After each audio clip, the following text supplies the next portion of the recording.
Wonder Vlogcaster.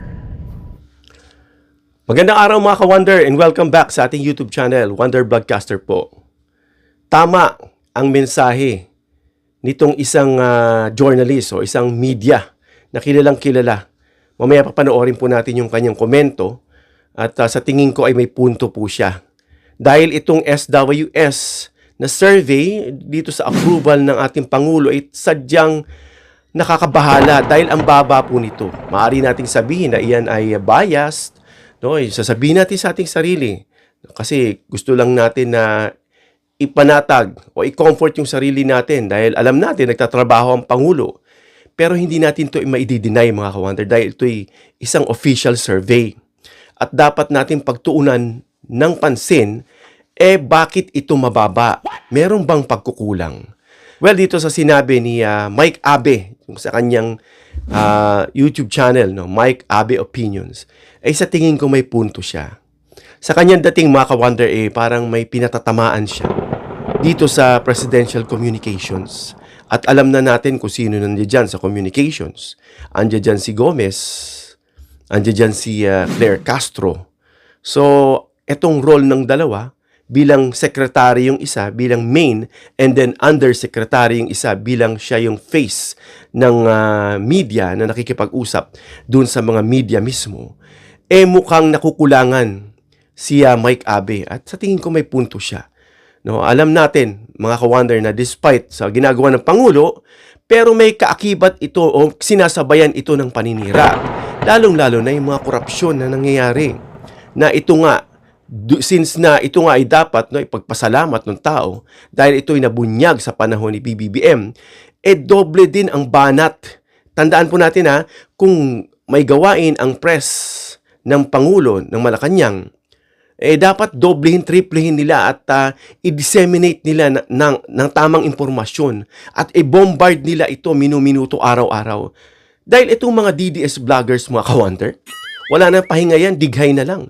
Ultimo, naglalakad yan dun sa isang lugar, sa ibang bansa, na ipineflex pa nila yung kanilang tinatamasa. May banat yan, kung ano-anong banat sa Pangulo. Ang galing mo, bongbong, lahat ng pambabastos, no? Lahat ng pagdidegrade ay sinasabi nila, lumalabas sa bibig nila. Habang of course, dito naman sa side ng Pangulo, medyo framed, medyo reserve yung pananalita. Ang mga tao ngayon, the more na active ka, the more na aggressive ka, mukhang yun pang pinaniniwalaan nila.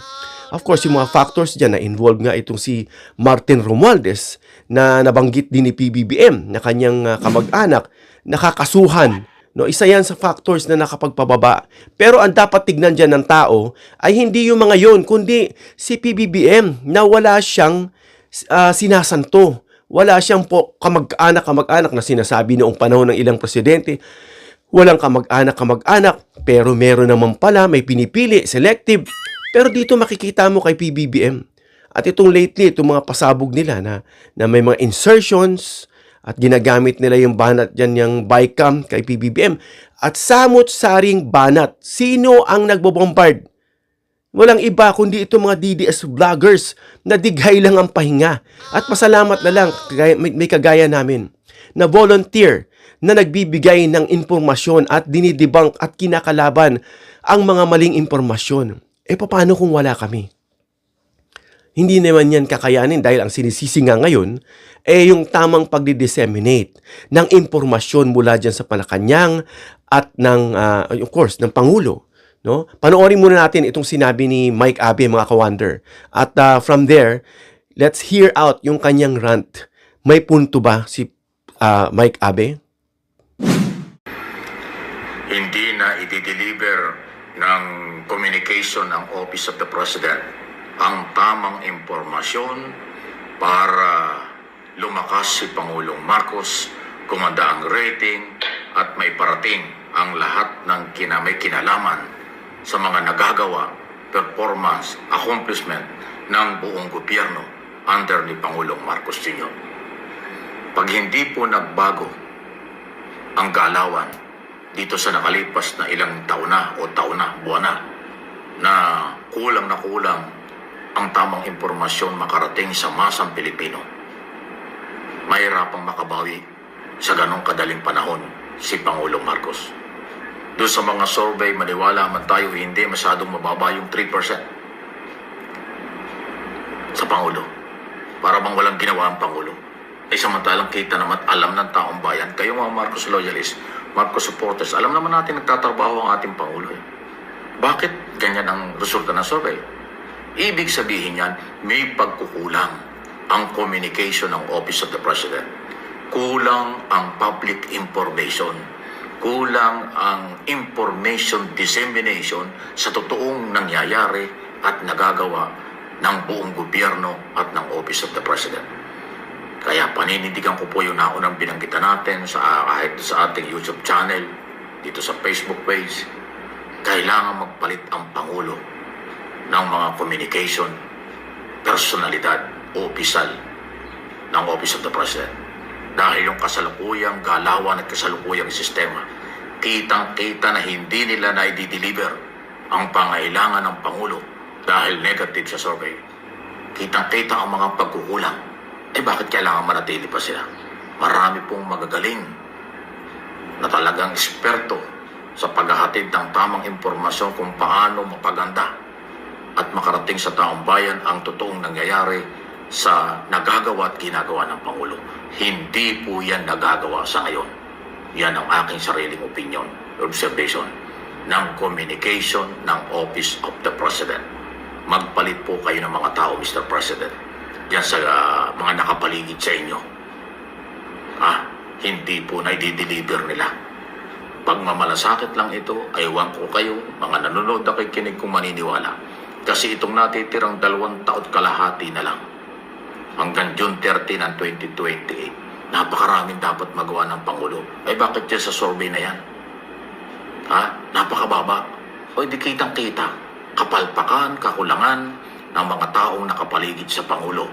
Yan ang totoong dahilan. Baguhin na yan, Mr. President. Please lang po, para sa bayan. So yan mga ka-wonder, nananawagan si Mike Abe na palitan itong communication officers dyan sa Malacanang. Dahil ang sabi niya, mariin niya pong sinabi kapalpakan, kakulangan ng pagdi-disseminate. No, alam natin yan, given na yan na nangyayari yung mga negatibo. Pero may power po ang media. May power po na ito po'y ipaliwanag sa tao. Ipaliwanag yung kalinawan. Kasi nga, itong mga DDS vloggers na yung iba dyan, halos mga fake news ang ginagawa, pambabastos, walang katapusang pangbobombard. Banat ng banat sila. We have the leverage. We have the social media. Bakit hindi natin yan doblihin at tapatan? No? At sinisisi niya nga, kahit naman hindi natin banggitin ng pangalan, binabanggit niya dyan itong mga nakapalibot sa Pangulo when it comes to communication, na hindi nga na ibibigay ang tamang dissemination ng information. No? So wala nang iba. Alam natin yung rating ng Pangulo is very alarming. -3. No? Samantalang itong si Sara Duterte, she remains strong with 56%, no? High net trust. Bakit? Hindi naman nagtatrabaho yan. Walang ginawa yan kundi manira. Ang Pangulo nagtatrabaho. Nakikita natin. Bakit? Anong meron? Ano ang kulang? No? So, sino bang in charge dyan? So, dito sa secretary mismo, kasi may tinatawag na secretary, may tinatawag na undersecretary. And along with them, yung mga kanilang staff na siyang tumutulong bilang auxiliaries. So, sa Secretary of Presidential Communication Office or yung PCO, ay si Dave Gomez. Siya ang in charge dyan at ang role and function niya is Presidential Communications Office, which is the main agency responsible for official messaging from the President and Malacanang. Kung ano yung nakita niyang galawan ng Presidente, kung ano yung nakita niyang galawan ng Malacanang, kanya po yan inihahayag sa publiko. Siya po ang nagmamanage, nagko-coordinate, nag-oversee na how government disseminates information. Kung paano kinakalat yung information sa media. Kaya nga media, ibig sabihin ng media, pagitan o tagapamagitan, medium. Ano ang tagapagsalita? Tao. Ano ang media? Yung mga cellphone, yung mga laptop, yung microphone, nagagamit yan dapat na leverage. Kung itong mga DDS na walang katapusan ng post, siguro kada scroll mo, ang dami. Ultimo, kahit simpleng post lang yan, Super Sara, uwi ka na Tatay Digong, no? May impact yan sa kanila. Dahil ang tao, tandaan natin, yung gusto nila, yung kanilang endearing human trait, na awa, habag, na nagdulon nga si Duterte. Yung kwento ko nga sa inyo na isang BBM supporter, naawa siya kay Duterte, at yung ngayon, isa ng DDS. Dahil lang doon. At hindi niya tinignan yung na biktima ni Duterte. No, kasi yung tao kung ano yung current and present, yun yung mas lasting at more impactful sa kanila.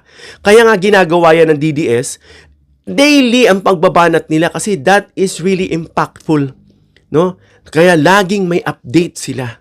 Dapat ganito ang ginagawa, no? Tama si Sir Abby. Alam natin na may mga negative feedbacks, may mga bagay diyan na mga nagpapababa sa rating ng Pangulo, pero pwede nila itong buhayin, mga ka-wonder. Pwede nila yang i-enlighten yung tao at i-bombard ng truth. Plus tulong ng mga content creators, mga vloggers na kagaya namin. So itong trabaho rin ni Gomez ay ensures consistent messaging. Tandaan po natin consistent. But the question is, how often is consistency? Kung ang mga DDS vloggers, every minute, every second of their day, nakabombard sila ng mga impormasyon. Sabi dito, consistent So, at least tapatan natin yan. Huwag lang basta yung mga vloggers, kundi mismo paggaling sa Malacanang, dahil dyan, unfortunately, kasi may iba dyan na hindi na sila napapaniwalaan dahil yung kanilang information is second hand. Ito kasing mula sa Malacanang, itong mga press corps, mga PCO is talagang first hand mula mismo sa Malacanang at sa presidente.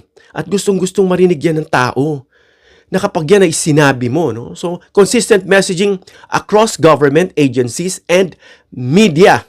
No? Siya yung primary spokesperson. No? Siya yung nakikipag-coordinate na inappoint siya directly ng president, kaya nga siya secretary. No, itong si Gomez, si Dave Gomez. At may isa pa, of course, kilala natin yan. Hinahangaan natin yan, si Secretary Claire, na matapang, na siya nga tinasabing face of the communication dahil siya ay nakikiharap dyan sa mga mainstream media from different channels, different networks, na nagbibigay muna siya ng report mula sa palasyo, mula sa Pangulo, and then, mag-o-open ng question and answer. She will accommodate and answer those questions coming from the media. Kahit anong question, hinasagot niya.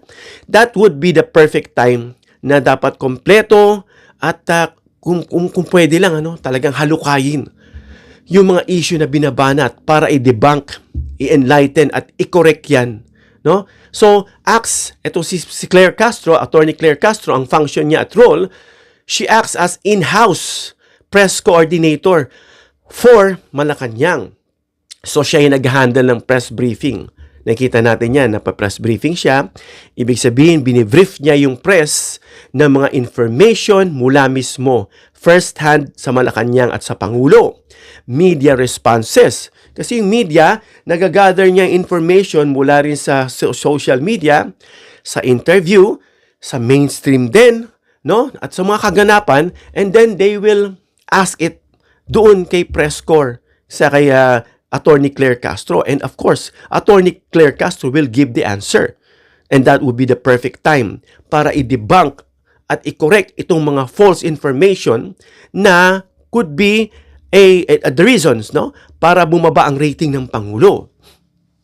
Pati yung mga interviews dyan, kasama yan. Daily media inquiries. So, she works closely with media.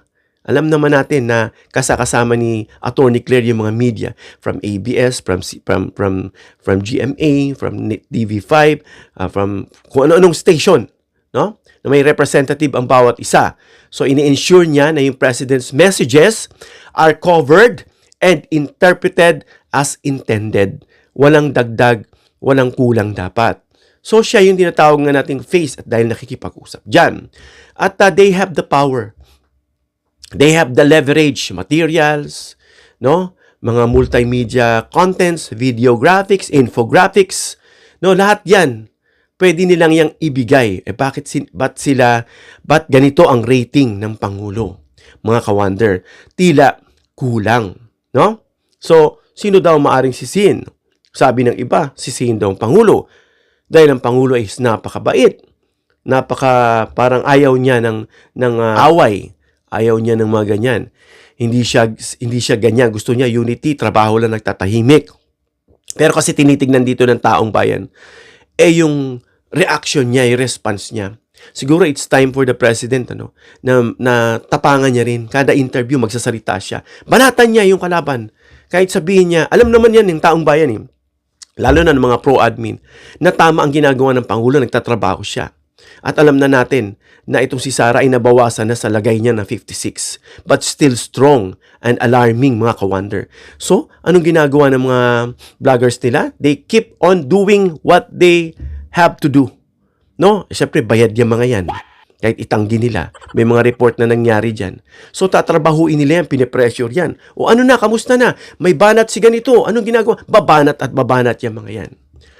What if walang mga volunteer content creators na katulad namin? Di siguro more than -3 pa ang makakuha ng Pangulo.